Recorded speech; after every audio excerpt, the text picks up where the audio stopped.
વિઘ્નહર્તાને યાદ કરીએ છીએ અને સર્વ કાર્ય શુભ કરે એવા ગણપતિ બાપાના ચરણોમાં વંદન. હનુમાનજી મહારાજ, રામચંદ્રજી મહારાજ, રામ લક્ષ્મણ જાનકીનો દરબાર અને આપ સૌ જે અહીં વિરાજમાન છો એ સૌને સાદર પ્રણામ અને જય સિયારામ. કામધેનુ બરવાળા યુટ્યુબ પર આ લાઈવ કાર્યક્રમ નિહાળતા તમામ અમારા વાહલા શ્રોતા મિત્રો અને વાહલા ગૌ ભક્તોને એનાઉન્સર કુમારના જાજા કરીને જય સિયારામ. લાઈક કરો, શેર કરો, સબસ્ક્રાઇબ કરો. ગુજરાત અને સૌરાષ્ટ્રથી લઈ દેશ વિદેશોમાં જોવાતી કામધેનુ બરવાળા યુગમાં આ સંદેશ વિશેષ પહોંચાડવા માટે આપને નમ્ર અનુરોધ છે. દીપકભાઈ રાણપુરા ને આપ જોઈ શકો છો, 58 વર્ષની ઉંમર તેઓ ધરાવે છે. આઝાદીનો અમૃત મહોત્સવ ચાલી રહ્યો છે. વર્ષગાંઠ 75મું વર્ષ ચાલે છે. આ દેશ આઝાદ થયો. અનેકે શહીદી વળી, અનેકે પરિશ્રમ કર્યો અને આપણો દેશ ભારત આઝાદ થયો. અનેક સત્યાગ્રહો થયા. તો એમને એવું સૂઝ્યું અમૃત મહોત્સવ અંતર્ગત હું પણ ગામડે ગામડે એક સંદેશો લઈને જાઉં. બરવાળાની અંદર એક સંસ્કારી અને સુખી કુટુંબમાં જન્મેલા દીપકભાઈ રાણપુરા રાજકીય ક્ષેત્રે, સામાજિક ક્ષેત્રે અને તમામ જ્ઞાતિ લેવલે અનેક સંસ્થાઓ સાથે સંકળાયેલું આ એક નિર્મળ, કોમળ અને સભ્યતાપૂર્ણ વ્યક્તિત્વ છે જે આપની સમક્ષ બેઠેલું છે. આ તમને કહું કે અષાઢી બીજના રોજ આ યાત્રા જુલાઈ માસમાં એટલે કે 7મા માસમાં શરૂ કરવામાં આવેલી હતી. એક પછી એક અષાઢ મહિનો ખૂબ ઘનઘોર વરસ્યો અને આ યાત્રા એ બરવાળા તાલુકાના 24 થી 25 ગામડાઓમાં હજારો અને સંખ્યાબંધ લોકોનો એમને સંપર્ક કર્યો અને ત્યારબાદ રાણપુર તાલુકામાં આવી જેના 34 થી 35 ગામડાઓ એકદમ સતત લીધા અને ત્યારબાદ ધંધુકા તાલુકાનું આજે અહીં આ 20મું ગામ છે. વાસણા અને રંગપર થઈ અને પેદલ ચાલી દરરોજ 14 થી 15 કિલોમીટર ચાલે છે. અત્યારે તેઓ 300 કિલોમીટરની એવરેજ પર પહોંચવાની તૈયારીમાં છે. દીપકભાઈ રાણપુરા કોઈ પણ નો સારો કે નરસો કોઈ પણ જ્ઞાતિનો પ્રસંગ હોય એમાં કડે પગે ઉભા રહી અને એમને સહયોગ આપતા દીપકભાઈ રાણપુરા એ બરવાળા પાંજરાપોળનું એક ગૌરવવંતું નામ છે. પ્રમુખ તરીકે રહી અને તેમને 18 થી 20 વર્ષ સુધી એક સારામાં સારું જોવાલાયક અને દિવ્ય પાંજરાપોળ બરવાળામાં બનાવેલું છે. આ ઉપરાંત ધોલેરા, ધંધુકા અને ગુજરાત લેવલથી લઈ રાજસ્થાન અને બીજા અનેક ગુજરાત લેવલના જે પાંજરાપોળો છે, બીજા સ્ટેટના પણ પાંજરાપોળો છે, એમાં એમનું માર્ગદર્શન અને એમનું ગાઈડ એ લેવામાં આવે છે. એવા દીપકભાઈ રાણપુરા નો એક સંકલ્પ છે. કોઈ પણ વસ્તુ એ પરિશ્રમ કે પુરુષાર્થ વગર મળતી નથી અને પરિશ્રમ અને પુરુષાર્થ કરે એ વસ્તુ હંમેશની માટે ટકતી હોય છે. એવા દીપકભાઈ રાણપુરા મૂળભૂત અત્યારે ગૌવંશ જે નાબૂદ થઈ ગયો છે એ ગૌવંશ ને વધારવા માટે, ગૌ માતાનો પ્રેમ વધારવા માટે, ગૌ દ્વારા કેટલા ફાયદાઓ થાય છે, દેશી ખેતીના શું ફાયદા છે અને આપણે મોટા મોટા દવાખાને જતા હો, મોટા રોગો થઈ ગયા હોય પરંતુ વેલા પાંદડા દ્વારા જે રોગો મટે છે એમનું તેઓ માર્ગદર્શન આપશે. તો આપ સૌને વિનંતી છે, તેઓ મહાન ફૂલહાર કે એવું કઈ પહેરતા નથી, ક્યારેય પણ નહીં. એમને કોઈ એવી કીર્તિ મેળવવી, નામના મેળવવી કે એવું કોઈ પ્રલોભન કે એવું કોઈ છે જ નહીં. બિલકુલ એવા સીધા સાદા સરળ શાંત અને રુજુ સ્વભાવની વ્યક્તિ છે. તો ગૌ માતાના નામ પર 2 તાળીઓના ગડગડાટ કરવા માટે આપ સૌની મારી વિનંતી છે.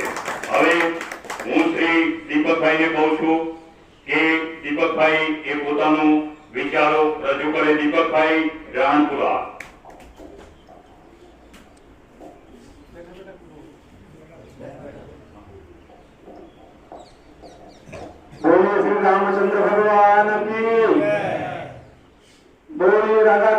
भगवान की, गौ माता की, भारत माता की। આજે રંગપુરથી યાત્રા શરૂ કરવામાં આવી છે અને છસિયાણા મુકામે અત્રે 2 કિલોમીટર જેટલી ચાલવાનું થયું છે અને અહીંથી આગળ ગલસણા મુકામે જવાનું છે। તો અત્રે અમારા પાડોશના ગામના વડીલ ગગુભાઈ તેમજ સર્વે ગામજનો, પૂજારી બાપુ, મહંતશ્રી તેમજ સૌ ગ્રામજનો, ગાયો વિશ્વ છે માત્ર, ગાય માતા છે એ સમગ્ર વિશ્વની માતા છે। તો સમગ્ર વિશ્વની માતા જ્યારે કીધી હોય ગાય માતાને તો એનું કંઈક તાત્પર્ય છે, એનું કંઈક કારણ છે। એમના સમગ્ર વિશ્વની માતા નહીં કીધી હોય તો કે જેવી રીતે આપણી આ મનુષ્ય સૃષ્ટિની રચના થઈ એમાં બ્રહ્માજીએ ભગવાન મનુ અને શત્રુપાજીને ઉત્પત્તિ કરી અને એના સંયોગે કરી અને આપણે સૌ આ પૃથ્વી પર માનવજાત રૂપે છીએ। એવી જ રીતે ગાય માતાનું જે પ્રાગટ્ય થયું છે એ સમુદ્ર મંથન વખતે કામધેનુના સ્વરૂપમાં આપણને ગાય માતા પ્રાપ્ત થયા છે। તો કે ગાય માતા કેવા છે? તો કે ગાય માતા એવા દિવ્ય છે કે જેના રૂવાડે રૂવાડે ભગવાન અને માતાજી વસેલા છે। તો એની હું તમને વાત કરું તો કે એકવાર લક્ષ્મીજી કંઈક બહાર ગયા હતા અને ભગવાન વિષ્ણુ એ રૂવાડે રૂવાડે બધા ભગવાન અને માતાજીને મૂકતા હતા। તો લગભગ બધા ભગવાન અને માતાજી ગાય માતામાં મૂકી દેવામાં આવ્યા। એટલામાં લક્ષ્મીજી પધાર્યા કે ભગવાન મારું સ્થાન આપ્યું કે નહીં? તો ભગવાન કે ના, એ તો કે રહી ગયું, કે આપનું સ્થાન તો રહી ગયું। તો કે હવે મને ક્યાં મૂકશો? એમ કે હવે એક સ્થાન બાકી છે કે ક્યાં? તો કે ગાય માતાના છાણની અંદર તમને સ્થાન આપું। તો લક્ષ્મીજી કે કઈ વાંધો નહીં પ્રભુ, મને મંજૂર છે। અને ત્યારથી આપણા વેદો અને પુરાણોમાં કહેવાનું ગૌમય વસ્તે લક્ષ્મી, એટલે કે ગાયના છાણની અંદર લક્ષ્મીજીનો વાસ છે। ગરુડ પુરાણમાં એવું કહેવાનું છે ગૌમય પદમધારિણી, એટલે પદમધારિણી કે તો લક્ષ્મીજી, એટલે કે ગાયના છાણમાં પદમધારિણીનો વાસ છે। તો કે આપણા શાસ્ત્રો પણ એવું કહે છે કે ગાય માતાના છાણમાં લક્ષ્મીજીનો વાસ છે। હવે લક્ષ્મીજી એટલે તો પૈસા, આપણે એમ કહીએ ને લક્ષ્મીજી। તો ગાય માતાના છાણમાં પૈસા છે, કેવી રીતે થાય? ગાય માતાના છાણમાં પૈસા કેવી રીતે થાય? તો એમના ભગવાને કઈ કીધું નથી, એમના આપણા શાસ્ત્રોમાં કીધું નથી। તો કે ગાય માતા ને પહેલા તો આપણે પૂજા કરીએ છીએ, બરાબર ને? ગાય માતાની આપણે પૂજા કરીએ તો કે ક્યારે ક્યારે કરીએ? આપણે ત્યાં કઈ સારો પ્રસંગ હોય અથવા તો કોઈ અવસાન થયું હોય એવા પ્રસંગે ખાસ કરીને આપણે ગાય માતાને પૂજન માટે લાવીએ। તો ગાય માતાને સારો પ્રસંગ હોય તો આપણે નવચંડી યજ્ઞ કરવાનો હોય એટલે આપણે ગોરદાદાને બોલાવીએ તો ગોરદાદા શું કહે, જાઓ ગાયનું તાજું છાણ લઈ આવો। એટલે આપણા ઘરના હોય એ ગાયનું તાજું છાણનું ત્યાં લીપણ કરે, પછી ઈંટો લાવ્યા હોય યજ્ઞ વેદી બનાવવા, એને પણ ગાયના છાણથી કરી દે એટલે એ પવિત્ર થઈ જાય। બીજે દિવસે આપણે યજ્ઞ કરવાનો હોય, વળી પાછા ગોરદાદા એમ કહે કે જાઓ ગૌમૂત્ર લઈ આવો, એટલે આપણે ગોરદાદાને ગૌમૂત્ર લાવી દઈએ। ગોરદાદા પાસે એકાદી તાંબાની રોટી હોય અને આસોપાલવનું કે નાગરવેલનું પાન હોય અથવા તો દર્ભની સળી હોય, હવે એ અંદર પાણી ગૌમૂત્રમાં અને પાણીમાં બોળીને આપણા પર છાંટે આમ, અને પછી બોલે અપવિત્રો પવિત્રમ, એટલે કે જે પવિત્ર નથી અપવિત્ર છે એ બધું પવિત્ર થઈ જાય, એટલે આપણે પવિત્ર થઈ જઈએ, બરાબર ને? તો આપણા શાસ્ત્રો પણ એમ કહે છે કે ગૌમૂત્ર છાંટવાથી આપણે પવિત્ર થઈ જઈએ। શાસ્ત્રો તો કહે છે પણ વિજ્ઞાન પણ એવું કહે છે। વિજ્ઞાન શું કહે છે? તો કે હિરોશીમા અને નાગાસાકી પર આજથી 40-50 વર્ષ પહેલા અમેરિકાએ અણુબોમ્બ ફેંક્યો, ત્યાર વખતે કેટલા લોકો ગાયના છાણથી લીપણ કરેલા મકાનમાં ઘરમાં રહેતા હતા, એટલા લોકો સાજા સારા રહ્યા। બાકી બધા બીજા બધા વાડા મુગડા લુલા લંગડા થયા, કારણ કે 6 કિરણોની અસર એટલી બધી ભયાનક હોય છે કે એને કોઈ રોકી શકે નહીં। રોકવાની શક્તિ જો હોય તો એ માત્ર ગાય માતાના છાણમાં છે। તો એ ક્યાં સુધી પાછા ભોગવ્યા થયા? તો કે 25-30 વર્ષ સુધી એમની આનુવંશિક પેઢી આવી, એટલા બધા જે એમના બાળકો જેમના એ બધા જ ખોટખાપણવાળા જેમના. તો હવે તમે ગાય માતામાં આટલી બધી શક્તિ છે એ આપણને ખબર હતી, પણ આપણા શાસ્ત્રો કહે છે કે ગાય માતામાં આ શક્તિ આવેલી છે. તો ગાય માતાની એટલી શક્તિ છે, બરોબર ને? તો એને આપણે કેવી રીતે ઉપયોગમાં લઈએ છીએ એ આપણે જોવાનું છે. તો કે આપણે ત્યાં કોઈ પ્રસંગ હોય, ગુજરી ગયા હોય, તો ત્યાર વખતે આપણે શું કરીએ છીએ? ગાય માતાને આપણે જ્યારે કોઈ ગુજરી ગયું હોય એવા સમયે આપણે શું કરીએ છીએ? ગાય માતાને બોલાવીએ છીએ પૂંછડે પાણી રેડવા 12મા 13મા દિવસે. તો એમાં શું આશય રહેલો છે? તો કે આપણે ગાય માતાને લાવીએ અને ગાય માતાને પૂંછડે પાણી રેડીએ એટલે આપણા જ કોઈ સ્વજન જે છે એ સ્વર્ગે સીધાવ્યા છે, તો એને સ્વર્ગમાં જવું હોય તો વૈતરણી પાર કરવી પડે. અને વૈતરણી પાર છે ને એ માત્ર ગાય માતાનું પૂંછડું પકડીને થાય. એમાં હેલિકોપ્ટરનો, સબમરીનનો, બીજું કોઈ અહીંયા મળે નહીં. એટલે ફરજિયાત તમારે વૈતરણી પાર કરવી હોય તો ત્યાં આપણા જે સ્વજન છે એને ગાય માતા મળવી જોઈએ, અને એનું ગાય માતાનું પૂંછડું પકડી લે એટલે વૈતરણી નદી પાર કરી જાય અને એ સ્વર્ગે જઈ શકે. તો એના માટે થઈ અને આપણે અહીંયા શું કરીએ? તો કે ગાય માતાને પૂંછડે પાણી રેડવડાવીએ એટલે ગોળદાદા બધી વિધિ કરાવડાવે. પછી એને આપણે તે દિવસે સુખડી કે પૂરી કે ખીર ને એવું બધું ખવડાવીએ, લાપસી જે આપણે જે બનાવ્યું હોય એ ખવડાવીએ. અને એ ગાય માતા અહીંયા ખાય અને એ ગાય માતા ક્યાં બીજા એમના ગાય માતા હોય એને ભલામણ કરે કે તમે અહીંયા તમારા ફલાણા સ્વજન આવ્યા છે અને એમને પૂંછડું પકડવા માટે જજો. અને ગાય માતા જાય અને આપણા જે કોઈ સ્વજન હોય એ પૂંછડું પકડે એટલે વૈતરણી પાર થઈ જાય ને સ્વર્ગે પહોંચી જાય. આ આપણું શાસ્ત્રો કહે, હું નથી કહેતો. હવે આ જ ગાય માતા 2-4 દિવસ રહી અને આપણા ખેતરમાં સરસ મજાના કપાસ મૂક્યો હોય, ફૂલડા બેસવાની બધી તૈયારી હોય અને 2-4-5 દિવસ રહી ઈ જ ગાય માતા જ્યાં લાવ્યા હોય ઈ જ ગાય માતા આપણા ખેતરમાં આપણે શું કરીએ? લાકડું લઈને પાછળ દોડે ને, લાકડું લઈને દોડે ત્યાં સુધી વાંધો નહીં, હાથમાં ખરપ્યો મારે, કોકને બાવળ કાપવાનું ધારી હોય ધારી મારી દીધા દાખલા છે. કારણ કે હું બરવા પાંજરાપોળનો 17-18 વર્ષથી પ્રમુખ છું અને મારી પાસે આવી તમામ કંઈ પણ ઇસ્યુ બન્યા હોય, કોઈ પણ ઢોર બાંધવું હોય તો તરત મને બધા ફોન કરે કે દીપકભાઈ આવું થયું છે, આનું શું કરવું એમ. હવે આવું બધું આપણે ગાયને માતા માનીએ અને છતાં પણ આપણે ઘણી વખત રાખતા ન હોય. હવે આપણે ત્યાં શાસ્ત્રમાં એવું કીધું છે કે ગાય માતાને પહેલી રોટલી ખવડાવી કીધું છે ને. હવે તમે ઘરે છે ને આપણા લેડીઝ રોટલી કરતા હોય ને તેને પૂછજો કે પહેલી રોટલી જ્યારે બનાવો તો પહેલી રોટલી હરકી થાય, તાવડી હરકી તપી ન હોય, પછી કાચી પાકી રહી હોય અને હરકી ગોળાઈ ન થઈ હોય તો આપણે એવું કાચું પાકું કહીએ છીએ. તો કે ગાય માતાને એવું નથી ખવડાવવાનું. ગાય માતાને કેવું ખવડાવવાનું છે? તો કે તમે જ્યારે તમારી થાળી પીરસાઈ જાય અને સરસ મજાની ગોળ ફૂલી ધરો થયેલી રોટલી હોય એ જ્યારે આવે એટલે એમાં ઘી અને ગોળ મૂકી અને તમે ગાય માતાને આવી રીતે ખવડાવવા જાઓ ને હાથ લાંબો કરી અને ગાય તમારા હાથ ચાટે તો તમારા હાથમાં ભાગ્યની રેખા ન હોય ને તો પણ તમારા ભાગ્ય બદલવાની ક્ષમતા એ ગાય માતામાં છે. ગાય માતા એટલી શક્તિ ધરાવે છે. પણ આપણે શું કરીએ છીએ કે આપણને જ્યારે જરૂરિયાત હોય ત્યારે ગાય માતા અને પછી આપણે હું કોણ ને તું કોણ.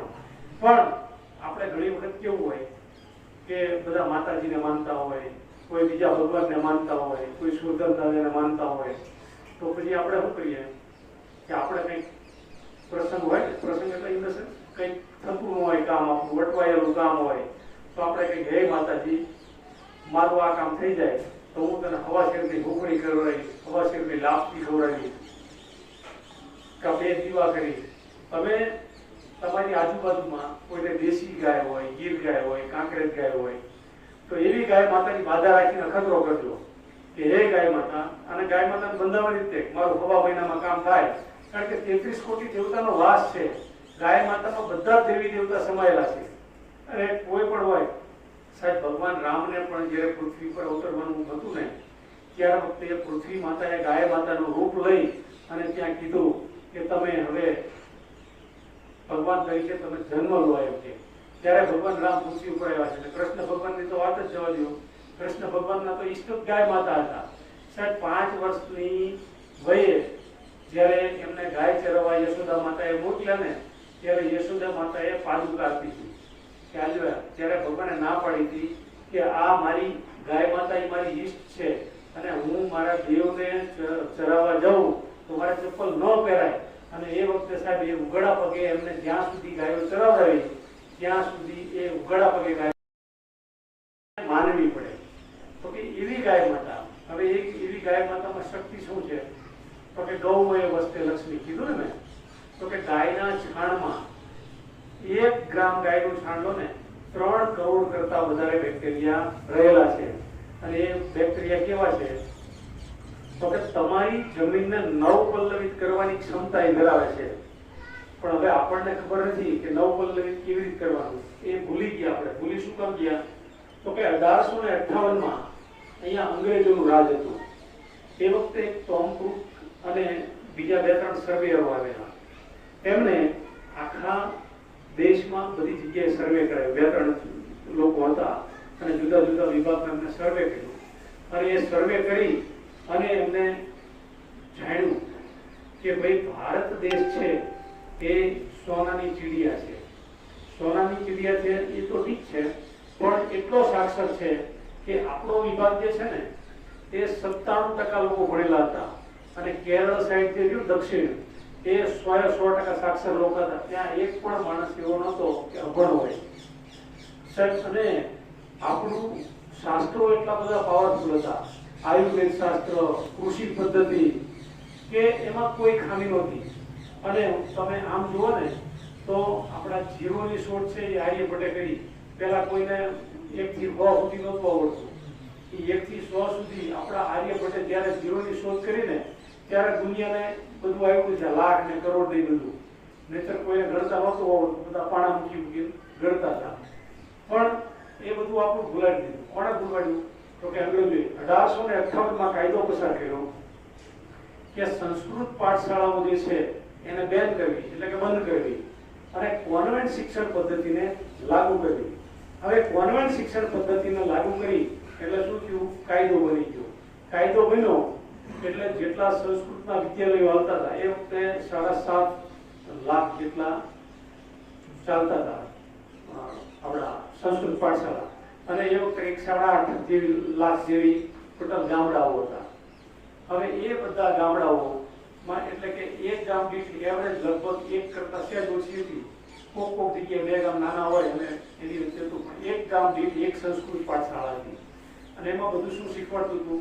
તો કે 18-20 જાતના જે અત્યારે બધા કોર્સો ચાલે છે એવી રીતનું બધા પ્રકારનું જ્ઞાન આપવામાં આવતું હતું. હવે એ જ્ઞાન એટલું બધું દુર્લભ હતું કે નાનામાં નાનું કોઈ પણ માણસ હોય એને નાનામાં નાનું કામ કરતા સંકોચ ન થાય અને પોતે જ બધું કામ કરી શકે. પિનથી લઈ પ્લેન સુધીનું અત્યારે બને છે, છતાં પણ આપણે ગર્વ કરીએ કે મારી પાસે ફોરેનની પેન છે. તો માણસ છે ને કે હા હોય ને ભાઈ એની પાસે ફોરેનની પેન. એટલે ભાઈ ફોરેન કરતા પણ આપણા ભારતમાં અત્યારે સારું બને છે. અને નાનામાં નાની પિન અને પ્લેન બધી જ વસ્તુ ભારતમાં બને છે. અને આપણે અત્યારે ઉપગ્રહો લોન્ચ કરી શકીએ છીએ. આપણે બીજા લોકોના ઉપગ્રહો લોન્ચ કરીએ છીએ. આપણે બધે ચંદ્ર ઉપર બધે આપણે પહોંચ્યા. હવે આપણા મિશનો બધા એટલા સક્સેસ ગયા તો આપણે આટલા બધા આગળ પહોંચી ગયા છીએ. હવે તો આપણે ફોરેનની વાતો કરવાનું બંધ કરીએ. અને બીજું કે આપણું જે જ્ઞાન હતું એ વિલાઈ ગયું છે, ભૂલાઈ ગયું છે. એને ફરી પાછા આપણે એક જ્ઞાન ઉપર ચડવાની વાત છે. તો કે આપણી પાસે શું જ્ઞાન હતું? તો કે આપણે આ કૃષિનું સૌથી મોટું જ્ઞાન હતું એ આપણે ભૂલવાઈ ગયું. તો હું તમને હવે એક જ્ઞાન પર જતા પહેલા એક વાત કરું કે આપણા આચાર્ય દેવવ્રતજી રાજ્યપાલ શ્રી મહામહિમ છે, એમની હિમાચલમાં 400 વીઘા જમીન આવેલી છે. હવે 400 વીઘા જમીન કેવી હતી? બંજર થઈ ગયેલી, જેમાં કશું ઉગતું નહોતું. એટલે એમને શું કર્યું કે એમને દેશભરમાંથી બધા સારા વૈજ્ઞાનિકોને બોલાવ્યા. સારા વૈજ્ઞાનિકોને બોલાવી અને એમને જમીનનું પૃથ્થકરણ કરાવ્યું અને કીધું કે આ જમીનને સુધારવી હોય તો કેટલો સમય લાગે? તો કોઈ કે 10 વર્ષ થાય, કોઈ કે 12 વર્ષ થાય. એમાં એમનો બેટો સુભાષ પાલેકરજી સાથે થયો. સુભાષ પાલેકરજી છેલ્લા 40 વર્ષ કરતા વધારે સમયથી ભારતભરમાં પ્રાકૃતિક ખેતી કેવી રીતે સારી થઈ શકે એના પ્રયોગો કરે છે અને એમને એની બુક લખી છે. હવે એમનો ભેટો થયો એટલે એમને એવું કીધું કે માત્ર 1.5 થી 2 વર્ષમાં તમારી જમીન સારી થઈ શકે. એટલે કેવી રીતે થઈ શકે? એટલે એમને કામ સુભાષ પાલેકરજીને સોંપ્યું. સાહેબ, સુભાષ પાલેકરજીએ એમની ખેતી તો કરી દીધી. આજે હિમાચલની અંદર ડીએપી, યુરિયા અને રાસાયણિક દવા ઉપર પ્રતિબંધ છે. ત્યાં ટોટલ આખું ભારતભરમાં જો સૌથી કોઈ પહેલું રાજ્ય હોય તો એ હિમાચલ છે. અને એમની જમીન નવપલ્લવિત થઈ ગઈ. પણ હવે આપણે આપણી જમીનને કેવી રીતે સારી કરવી એની હું તમને એક આછેરી વાત કરું. એમની બુક ને એવું આવે છે, આત્મા પ્રોજેક્ટ વાળા બુક મફત આપે છે અને તમારા ગામમાં પણ ઘણા બધા કરતા હશે. પણ હું એક વાત કરું કે તમારે તમારી જમીનમાં ગ્રીન કાર્બન વધારવો હોય તો કેવી રીતે બને?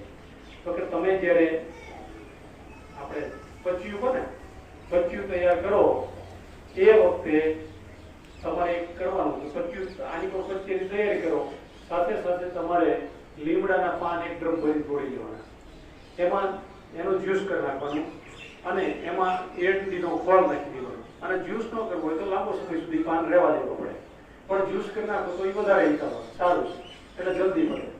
એનું જ્યુસ કરી નાખવાનું, એમાં એરંડીનો ફળ 10 કિલો નાખી દેવાનો અને થોડું ગૌમૂત્ર નાખી દેવાનું 10 લીટર. અને પછી એમાં તમારે ગૌ કૃપામૃત ગોપાલભાઈ સુતરિયા મફત આપે છે. હવે એ ગૌ કૃપામૃત તમને 1 લીટર મફત આપે, એનું તમારે 200 લીટર ગૌ કૃપામૃત એટલે ડીકમ્પોઝર કહેવાય છે. હવે એ ડીકમ્પોઝર તમે તમારું અઠવાડિયામાં તૈયાર થઈ જાય. તો કે એની અંદર શું નાખવાનું હોય? તો કે 10 લીટર છાશ નાખવાની હોય, 10 લીટર ગૌમૂત્ર નાખવાનું હોય, 1 લીટર તમે લાવ્યા ઘી નાખવાનું હોય, ગોળ નાખવાનું હોય. અને આટલું કરો અને કદાચ થોડું ઘણું મારે બોલવામાં પદ્ધતિમાં એકાદો ફેર હોય, પણ એ ચોપડીમાં બધું લખેલું છે. ચણાનો લોટ નાખવાનો. એટલે આટલું કરો ને એટલે અઠવાડિયામાં તમારું એ ગૌ કૃપામૃત જેવું તમે લાયા હતા એવું એવું થઈ જાય. એટલે તમારું જે ડ્રમ ભર્યું હોય એમાં બાકીનું ઘટતું પાછું નાખી દેવાનું અને એને પડ્યું રહેવાનું. હવે પછી બીજું શું કરવાનું કે સાથે સાથે તમારે જીવામૃત બનાવવાનું. જીવામૃતમાં 2 કિલો ચણાનો લોટ, 2 કિલો ગોળ, 10 લીટર ગાયનું તાજું છાણ અને 10 લીટર ગૌમૂત્ર આટલું નાખી દો અને અઠવાડિયા સુધી ઘડિયાળના કાંઠે રોજ સવાર સાંજ 5-5 મિનિટ હલાવો અને એના પછી કોટનના કપડાથી નાખી દેવાનું. એટલે ઉંદર, છછુંદર જેવા બીજા કોઈ જીવાત ન પડે અને એને હવા મળતી રહે. એટલે તમારું જીવામૃત પણ અઠવાડિયે તૈયાર થઈ જાય. હવે આટલું તમે તૈયાર કરો પછી તમારે શું કરવાનું? તમે જે લીમડાનું દ્રાવણ બનાવ્યું છે ને એ તમે જ્યારે ચા પાડો એ વખતે તમારે ચા જ્યારે પાડો ને ત્યારે એક દાંતે એક પાઇપ ઉતારી દેવાની અને એ જમીનમાં તમારે ઉતરી જાય એવું કરવું પડે. હવે એવી રીતે કરો એટલે શું થાય કે જેમ ચૈત્ર મહિને તમે લીમડાનો કોર પીવો ને તમને તાવ ન આવે, એમ તમારો છોડ વાવો એટલે એને એ મૂળના કોઈ રોગ નહીં લાગે. એટલે એક વખત તમે બીજામૃત આપવાનું રહી ગયું તમારે તો પણ તમારે વાંધો નહીં આવે. બીજામૃત આપવાનો સમય નથી રહ્યો તો તમારા છોડને મૂળ ખાઈના કોઈ રોગ નહીં લાગે. હવે મૂળ ખાઈના રોગ નહીં લાગે એટલે શું થશે કે તમારો છોડ સ્વસ્થ થશે. હવે એને 21 દિવસનું થાય એટલે તમારે જીવામૃત આપવાનું છે. દર 21 દિવસે અવળી અને તમારે વગર કીધે તમારે જીવામૃત આપી જ દેવાનું. એટલે તમારા છોડને કાયદાએ કોઈ પણ પ્રકારનો રોગ નહીં લાગે. અને માની લો કે લાગ્યો ચૂસી આવી કે કોઈ મોલો મસી આવી તો તમારી પાસે લીમડાનું દ્રાવણ છે એ તમે પંપથી છાંટી દો એટલે જતું રહેશે. બરાબર. અને નિમાસ્ત્ર બનાવવાની પદ્ધતિ આપી છે, અજમાસ્ત્ર બનાવવાની પદ્ધતિ આપી છે, 10 પરણી અર્ક બનાવવાની પદ્ધતિ આપી છે. આ બધું આપણે ત્યાં બધી વસ્તુ મળે છે. પણ તોય લોકોને શું છે, ઝીરો બજેટની ખેતી કરવી નથી અને શું કરે, બહારથી નિમાસ્ત્રનો બાટલો લઈ આવે. હવે એના પૈસા નાખે તો તમારે ત્યાં મફત બને છે. આપણે આમ અમથા બેઠા બેઠા ચોરે બેસી ગપ્પા મારતા હોય, પણ આપણે વાડીએ ગયા હોય એ 10 પ્રકારની વનસ્પતિના પાંદડા કોથીને ભેગો કરી અને તમે તો બનાવી નાખો તો તમારે ઘરે બની જવાનું છે. પણ આવું કોઈને કરવું નથી. મહેનત આવે ને થોડી ઘણી, માણસ છે ને મનથી એવું વિચારે કે આપણે મનથી રડેલું છે, પણ તમે મનથી રડો એને બદલે આ હાથે હાથે કરો ને તો પણ તમારે બધી જ વસ્તુ ઘરે બેઠા થઈ જાય છે.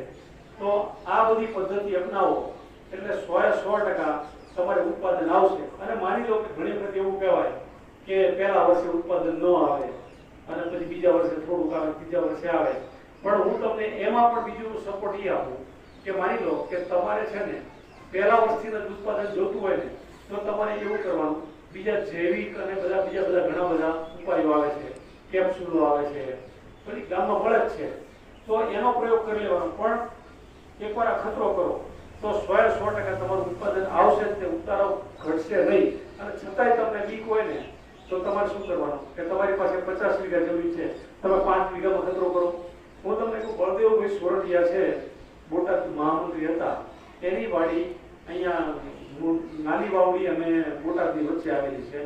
સાહેબ 4 વર્ષથી એ લોકો ટોટલ આની પ્રાકૃતિક ખેતી આધારિત કરે છે, કોઈ દિવસ રાસાયણિક દવા પણ નથી છાંટતા, અને એ એમ કહે છે કે મારે ક્યારેય ઓછો ઉતારો નથી એવો.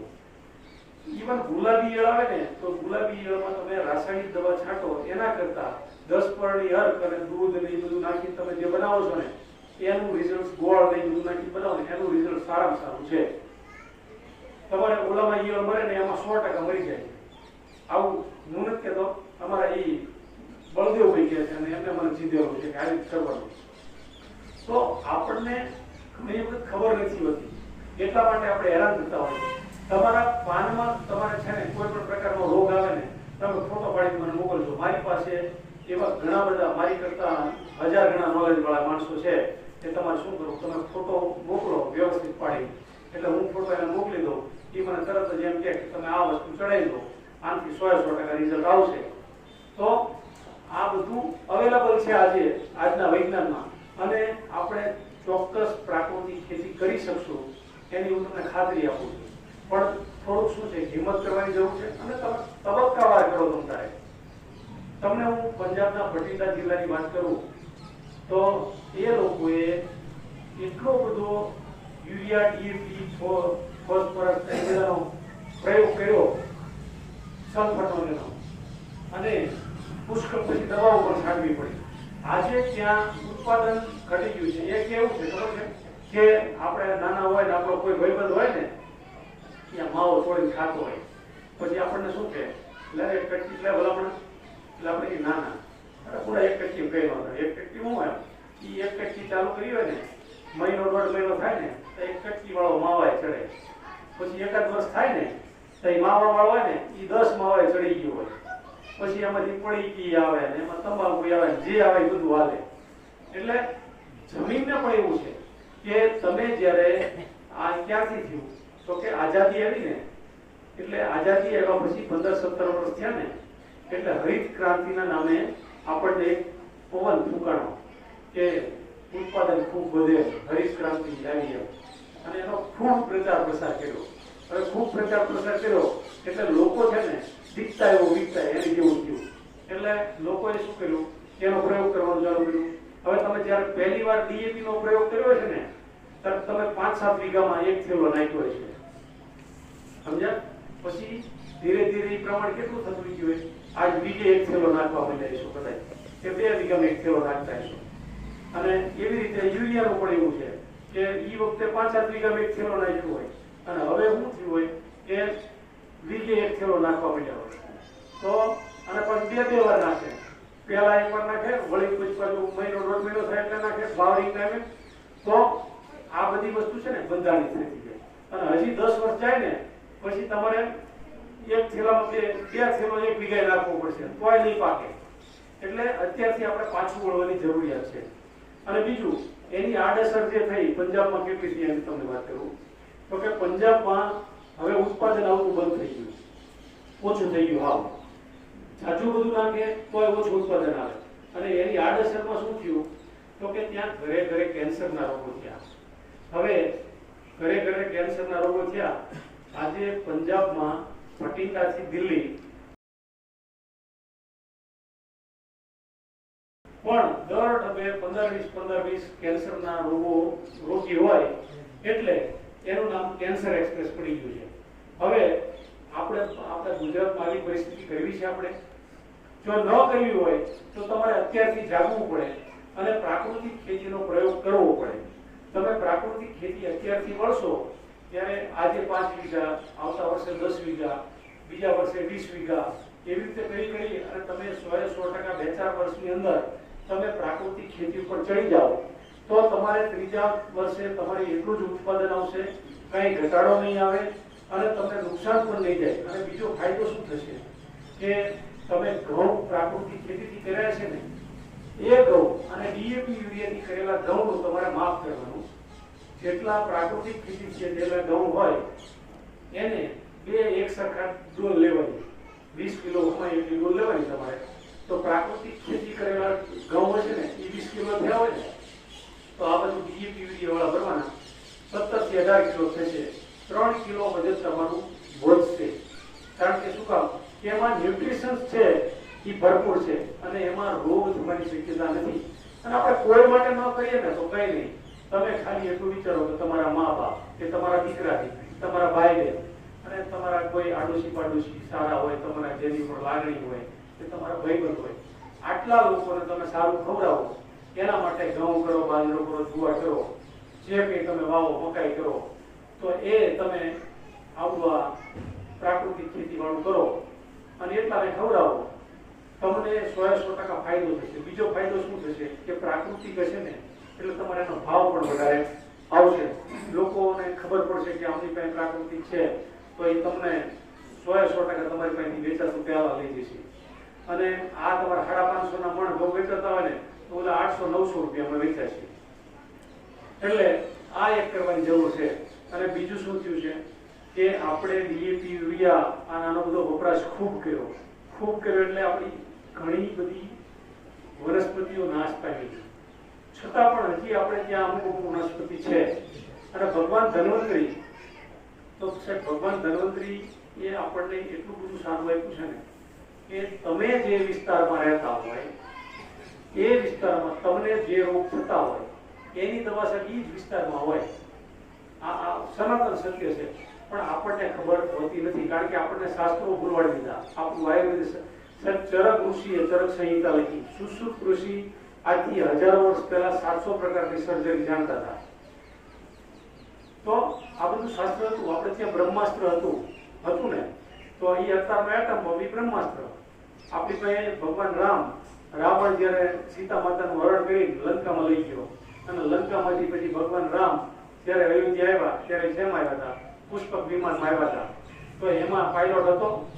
અત્યારે આપણે બે પાયલોટ રાખવો પડે, એક પાયલોટ ને કો પાયલોટ, તારા મેળાવે. એના કરતા પણ એડવાન્સ ટેકનોલોજી આપણે મનથી કેવું જ પડે, જાઓ અયોધ્યા લઈ લો એટલે સીધું અયોધ્યા જ ઉપાડે, બીજું કઈ નહીં.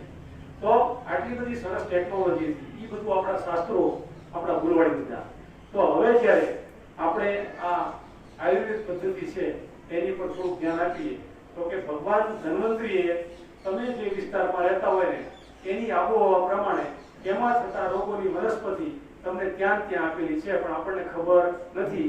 પણ થોડી ઘણી મને ખબર છે, થોડી ઘણી તમને ખબર હોય, એમ આપણે આપલે કરશું તો કંઈક જાણ મળશે. દાખલા તરીકે બાકરકાયો છે, 1000 દાણીઓ કહેવાય એને. બાકરકાયાના પાનની નીચે દાણા થાય, બરોબર? બાકરકાયો શું કામ લાગે છે તમને ખબર છે? સર, બાકરકાયો એવી સરસ વનસ્પતિ છે, આમ આપણે કંઈક બકરા ખાય, બાકરકાયો નામ રાખ્યું, બરોબર? તો એ બાકરકાયો રહ્યો ને, એ કોઈને કમળો થયો હોય કે કમળી થઈ હોય, આપણે એવું કહેવાય કમળામાં વીકળો કામ લાગે, બરોબર ને? વીકળાની આપણને ખબર છે, પણ બાકરકાયાની ખબર નથી. વીકળા કરતા પણ 10-20 ગણી વધારે ઝડપી મટાડે એવી વનસ્પતિ એ બાકરકાયો છે. બાકરકાયો લીવરના તમામ રોગ ઉપર કામ લાગે, સિવાય કે કોઈ દારૂ પીને લીવર પતી ગયું ને તો એમાં કામ લાગવાની ગેરંટી નહીં, પણ એને પીવડાવવાનું ખરું. પણ એ બાકરકાયો જેને કમળો થયો હોય કે કમળી થઈ હોય એવા માણસને 3 દિવસ 4 દિવસ નળના કોઠે 200 ml નો ગ્લાસ તમે પીવડાવી દો અને પછી કલાક 1.5 કલાક કાંઈ નહીં દેવાનું. સાહેબ, 3-4 દિવસે તમારે લેબોરેટરી ટેસ્ટ કરાવવા જવાનું, કમળો નહીં આવે, કમળી નહીં આવે.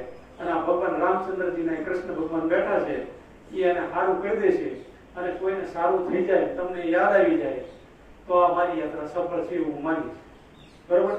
બાકી કોઈને મરડો થયો હોય તો આપણે ત્યાં બીલીપત્ર હોય, બરોબર? બીલીપત્રના બિલ્લા જે આવે ને એ એટલા બધા અક્ષર છે કે તમને ગમે તેવો મરડો થઈ ગયો હોય ને તો બીલીપત્રના બિલ્લા જે આવે એનો ગર્ભ રહ્યો એ તમે એને ખવડાવી દો અને ખાસ કરી એ કેરીની સિઝનમાં આવે 12 મહિના ન મળે તો આપણે એ બિલ્લાને તોડી અને સુકાઈ દેવાના. તમે સુકાઈ દો એટલે કડક થઈ જશે એકદમ. એને ખાંડી દસ્તાથી ખાંડી પાવડર કરી દવામાં ભરી લેવાનો, હવા ચૂસ દવામાં, એટલે બગડે નહીં. બરોબર. હવે એની સવારમાં એક ભૂખ્યા પેટે અને એક સાંજે ભૂખ્યા પેટે એક ચમચી ખાઈ જવાનું. સાહેબ પહેલા દિવસે તમને મરડો મટી જશે અને કોઈને એસિડિટીની તકલીફ રહેતી હોય તો એ પણ મટી જશે. આ તમે યાદ રાખજો બધા. બરોબર. હવે એ જ સિવાય ગળો છે એ 80 પ્રકારના રોગમાં કામ લાગે, પણ આપણે પ્રયોગ આમાંથી કોઈ કરે છે ગળોનો પ્રયોગ? ગળો તો ઘણા કદાચ કરતા હોય. ગળો એટલી બધી સારી આઈટમ છે કે એ વનસ્પતિ તમને ખૂબ સારું કરી દે. ખાસ કરી એસિડિટી અને એનું પ્રમાણ જ્યારે રહેતું હોય, હાઇપર એસિડિટી રહેતી હોય, અલ્સરની જે તકલીફ થઈ જતી હોય, એવા માણસ જેને સવારમાંથી માથું ચડતું હોય, જેમ સવારમાં તમે જાગો પછી તમે સવારમાં દૂધ પીવો અથવા તો સવારમાં તમે નાસ્તો કરો અને પછી કોઈને એની માથું પકડાતું હોય અને એ માથું આખો દિવસ તમને દુખે, જેમ સાંજ પડતી જાય એમ માથું વધતું જાય, સાંજે તમને ઉલટી થાય અને પછી તમે ઘડીક સૂઈ જાઓ પછી તમને માથું ઉતરે, આવી કોઈને તકલીફ હોય હાઇપર એસિડિટીની, તો એના માટેની ઉત્તમ દવા એ ગળો છે. ગળો તમારે પાવડર કરી નાખવાનો અથવા તો રાત્રે વાટી અને સાકરના પાણી સાથે પલાળી દો અને સવારમાં નીચોવીને પી જાઓ તો એસિડિટી મટી જશે. અને એનો પાવડર કરી અને પાવડર સીધો નહીં થાય, કારણ કે જીવંતિકા એનું નામ કહેવાય. એને તમે પાણીયારામાં મૂકી હોય તો સાહેબ 6 મહિના સુધી સુકાય નહીં. બરાબર. એ લીલી રહે, પણ એના નાના નાના છિલકા કરી નાખવાના. છિલકા કરી અને છાંયને હવામાં સુકાવા દેવાની. 4-5 દિવસ થાય ને બટકી એવી થાય ને પછી એનો પાવડર કરી નાખવાનો. તો એ પાવડરને તમારે એરટાઈટ ડબ્બામાં ભરી લેવાનો અને રોજ સવારમાં નરણા કોઠે 1 ચમચી પાવડર લઈ લેવાનો અને એની ઉપર 1 ગ્લાસ પાણી પી જવાનું અને પછી કલાક સુધી કઈ નહીં લેવાનું. કલાક પછી તમારે જે ખાવું પીવું હોય ખાવા પીવાની છૂટી. એનું જીવતું જાગતું ઉદાહરણ હું છું. મારે 27 વર્ષની મારે જ્યારે ઉંમર હતી ને ત્યારે મને આ તકલીફ હતી અને એ વખતે મારે બોટાદ ગોવિંદભાઈ ઇલેક્ટ્રોનિક દુકાન. હવે રોજ મારે અપડાઉન કરવાનું હોય. સવારમાં 9 વાગે ત્યાં પહોંચું, 11:30 થાય એટલે હું ટિફિન ખાઈ લઉં. ટિફિન ખાઈ પછી આમ ઊંઘ આવે થોડી તો આડો પડ્યો હોય અને પછી એટલું બધું માથું ચડે ભયંકર કે એની કોઈ સીમા નહીં, પણ કોઈ માણસ બોલાવે તો ગમે નહીં એવું થઈ જાય. અને રાત્રે બરવાળા 10 ને 10 જુનાગઢથી બરવાળા 10 આવે એમાં ઉઠું એટલે તરત જ ઉલટી થાય. ઉલટી થાય પછી બોલવાનો વ્યાપ ન રહે. ઘરે જઈને પહેલા સૂઈ જવાનું. સૂઈ પછી પાછો 11 અડધો કલાક રહી જાગવું. મારા વાઈફ જગાડે હવે ખાઈ લો એટલે હું પાછું જમી લઉં. જમી અને પછી પાછો સૂઈ જાઉં. આ રોજનો ક્રમ. એમાં અમારે ત્યાં એક આમલાવાળા મોહમ્મદભાઈ ભાઈ હતા. બોટાદમાં મોહમ્મદભાઈ આમલા ભાઈ હતા. ખૂબ જાણતા કે આમ નાડી પકડે ને તમે એમ કહો ને કે એમ કે બોલોમાં એટલે આપણે મૂંગું થઈ જવાનું અને પછી લખે માથું દુખે, પેટમાં દુખે. એટલે તમને જે એને લખ્યું હોય ને એટલું થતું જ હોય તો હાથ પાડવાની. તમે ના પાડી તો પછી એની પાસે ડબ્બા ભરેલા બધા એક જ દવા શીકડી કલર જેવી જોઈ બધી. એક મૂકો આમાંથી ને એક આમાંથી ને એક આમાંથી નાખી 3-4 મૂકા ભરી જુદી જુદી દવા. પછી એમ કે એક નરણા કોઠે લઈ લેજો, એક ઉકાળો કરીને પીજો, એક જેમાં પછી લઈ લો અને તમને એવું સરસ થઈ જાય. પણ ક્યાં સુધી રહે? જ્યાં સુધી મહિનો 1.5 મહિનો થાય ને ત્યાં પાછું હતું એવું થઈ જાય. એટલે એનાથી કંટાળ્યો. પછી મેં 7 વર્ષ શિવામૃત પ્રયોગ કર્યો. સ્વમૂત્ર મોરારજીભાઈ દેસાઈ પીતા હતા. 7 વર્ષ સુધી શિવામૃત પ્રયોગ કર્યો. પણ શિવામૃત પ્રયોગમાં તે ફાયદો થાય પણ એની બહુ પરેજી ખૂબ પાડવી પડે. તમે લસણ, ડુંગળી, તીખું, તળેલું એવું કાંઈ ન ખાઈ શકો અને તમારે અમુક ટાઈમ પહેલા જમી લેવું પડે. બધી બહુ પરેજી પાડવી પડે. એટલે એ બંધ કરી દીધું. પછી આવ્યો આ ગળોનો પાવડર અને રામદેવજી મહારાજના પ્રાણાયામ. સાહેબ આજની ઘડી અને કાલનો દિવસ તમારે પ્રાણાયામ કરવાના. ભસ્ત્રિકા 3 મિનિટ, 10 મિનિટ કપાલભાતિ અને 7 મિનિટ અનુલોમ વિલોમ. આ 3 કરવાના. બીજા કરો ન કરો પણ આટલું 20 મિનિટ કરો ને તમે અને આ એક કરો એટલે તમારે ગમે એવો રોગ હોય ને એ આગો ભાગે. પછી તમારે એના પ્રાણાયામ વિશે તમને રસ પડે તો બીજું શીખવું, પણ આ 3 ફરજિયાત કરો ને એટલે તમને કોઈ પણ પ્રકારનો રોગ, હાર્ટ એટેક નહીં આવે કોઈ દી, કે બીજા બધા શ્વાસના રોગો ને કંઈ નહીં થાય, અને આ એસિડિટી એ બધું તો તમને ગોળી કાઢતું જશે. એટલે આ એક ખાસ કરજો એવી મારી વિનંતી છે.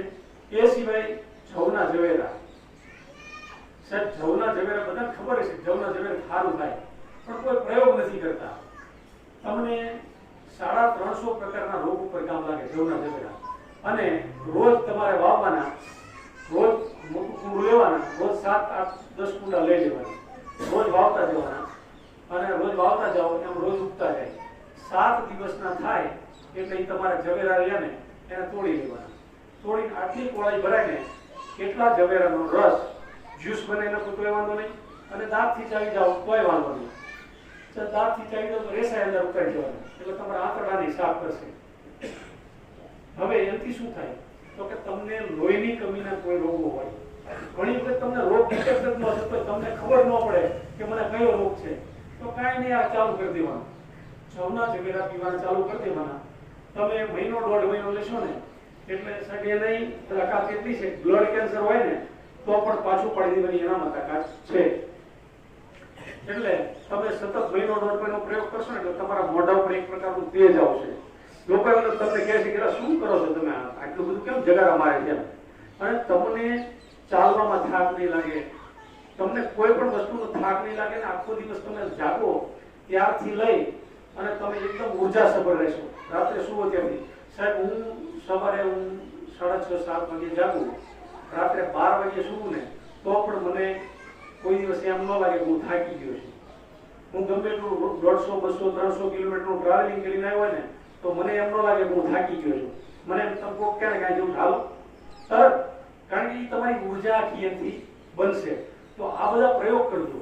આ બધી ખબર હોય છે પણ આપણે કંઈ કરતા નથી.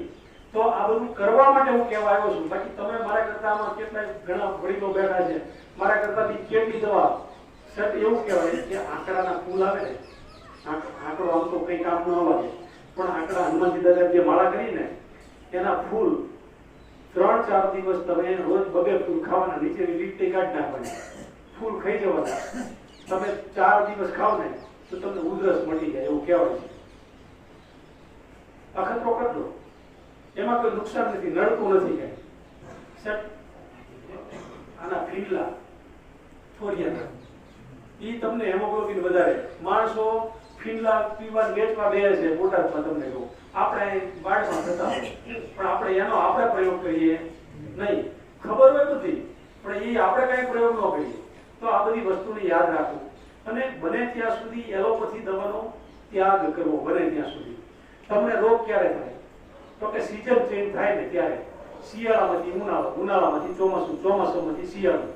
એ રોગ શું કામ થાય તો કે એક સિઝનમાંથી બીજી સિઝન થાય ત્યારે તમારું શરીર એ એક વાતાવરણમાંથી બીજા વાતાવરણમાં ટ્રાન્સફર થાય, એટલે એનું સંતુલન ન સાધી શકે ત્યારે રોગો થાય.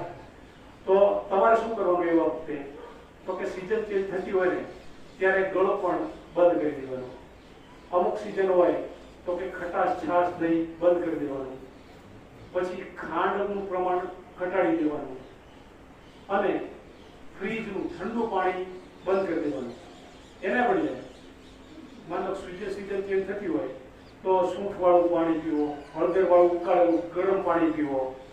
આ બધા પ્રયોગ કરો તો તમને રોગ લાગુ જ નહીં પડે, તમારી ઇમ્યુનિટી વધી જશે. હળદર એન્ટીઓક્સિડન્ટ છે. સાહેબ મેથીના દાણા તમે રાત્રે પલાળીને સવારમાં એ ચાવો, 15-20 દાણા ખાઈ જાઓ. સાહેબ એની અંદર ઓટોમેટિક કુદરતી સ્ટીરોઇડ છે. તમને કાંઈ પણ રોગ થયો હોય તો મટાડવાની, કમરનો દુખાવો એથી મટી જાય, કારણ કે સ્ટીરોઇડ છે અંદર કુદરતી, એટલે એ તમને નડે નહીં. સાહેબ તમે બહારનું સ્ટીરોઇડ નાખો તો તમારી કિડની ફેલ કરી નાખે, તમે બીજા બધા રોગો થાય. તો એલોપેથી દવા બને ત્યાં સુધી લેવાનું ટાળવું. અહીં તમને શરદી થાય તો તમારે ઘરે અરડુસી હોય, તુલસી હોય, ફુદીનો હોય, સૂંઠ ગંઠોડા હોય, વાયુ થઈ ગયું, સૂંઠ ગંઠોડા હોય, પીપળીનું ગંઠોડાને તમે કરી ખાઈ જાઓ. તો એનો પ્રયોગ કોઈ નથી કરતા. આપણને તો શું છે, સીધું રેડીમેડ મળી જાય. દવાખાને ગયા તો દુખાવો થયો કે લઈ લ્યો દવા એની જે આવે દુખાવાની એ લઈ લો. તો આ બધું બંધ કરી અને શક્ય હોય ત્યાં સુધી આપણા પોતાના દેશી દવાથી કરવાનો પ્રયત્ન કરવો, જેથી તમને કોઈ લાંબા રોગ લાગુ નહીં પડે. અને આ બધું યાદ કરજો. અને મારું આ સંકલ્પ પત્ર છે એને તમારે ભરવાનું છે. ખાસ મારું હેતુ આ યાત્રાનો જે છે ને, એક વાર પેન આપજો. આ સંકલ્પ યાત્રાનો મારો હેતુ છે. આ હેતુ માટે હું થઈને સંકલ્પ યાત્રા નીકળી છે. ગાય વિના ગતિ નહીં, વેદ વિના મતિ નહીં. જય દ્વારિકાધીશ, જય ગૌમૈયા. પ્રમુખ શ્રી બરવાળા પાંજરાપોળ, દીપક રાણપુરા આયોજિત અને દીપક ફાઉન્ડેશનના સૌજન્યથી ગૌ માતા પોષણ પદયાત્રા તથા પ્રાકૃતિક ખેતી અભિયાન સંકલ્પ પત્ર. હું નીચે સહી કરનાર ગગુભા પડિયાર, ગામ સચિયાણા, તાલુકો ધંધુકા અને જિલ્લો અમદાવાદ અને મોબાઈલ નંબર આવશે. શ્રી પાંજરાપોળના અબોલ નિરાધાર પશુઓને ભરણ પોષણ માટે તથા સમાજને ઉપયોગી થવા માટે આ વર્ષથી નીચે મુજબ ઠીક કરેલ દરેક કાર્ય કરવાનો ભગવાન શ્રી દ્વારકાધીશની સાક્ષીએ સંકલ્પ કરું છું. બરોબર. પહેલો સંકલ્પ છે, હું દર વર્ષે મારી જમીનમાં ખાલી જગ્યા વીઘામાં જુવાર કે ઘાસચારો ઉગાડી પાંજરાપોળમાં દાનમાં આપીશ. જે લોકોને સાદી જમીન હોય એને 2-5 વીઘા વાવવું, અને જમીન ઓછી હોય તો એમને 2 ચાસ 5 ચાસ કરવા, અને જેને જમીન ન હોય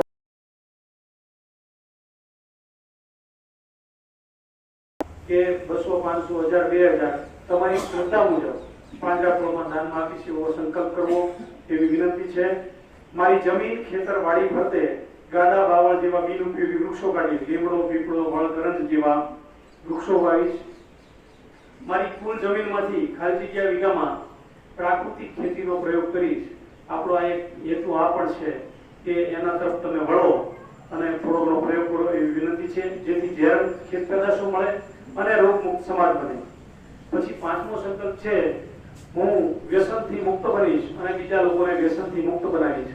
એટલે કે ચા, પાન, માવો, બીડી, સિગારેટ, તમાકુ અને કોઈને મોટું વ્યસન હોય તો મોટું વ્યસન આ મૂકવા વિનંતી છે. અને સંકલ્પ બીજો કોઈ કરો કે ન કરો, આ એક સંકલ્પ અવશ્ય કરો એવી મારી વિનંતી છે. હું સફાઈ પ્રત્યે સજાગ રહીશ અને સ્વચ્છતાનું પાલન કરીશ. એટલે કે મારું ઘર, મારી ગામ, મહોલ્લો,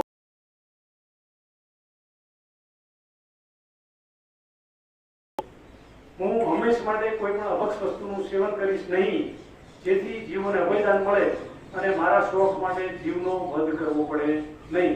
એટલે કે માંસ, મટન, ઈંડા આવું કોઈ અભક્ષ વસ્તુ હું નહીં ખાઉં, જેથી કોઈ જીવની હત્યા ન કરવી પડે. અને નીચે સહી છે. આટલું કરી અને આમાંથી જેટલા થાય, આમ તો બધા સંકલ્પ થાય એવા છે, પણ માની લો કે કોઈને આર્થિક પ્રોબ્લેમ હોય તો જે 2-4 વ્યસનના છે એ તો ખાસ કરવા. બરોબર. વ્યસનના છે, સફાઈના છે, અભક્ષ વસ્તુના છે, બીજા કોઈ ના થાય તો આટલા તો ચોક્કસ કરો એવી મારી વિનંતી છે. અને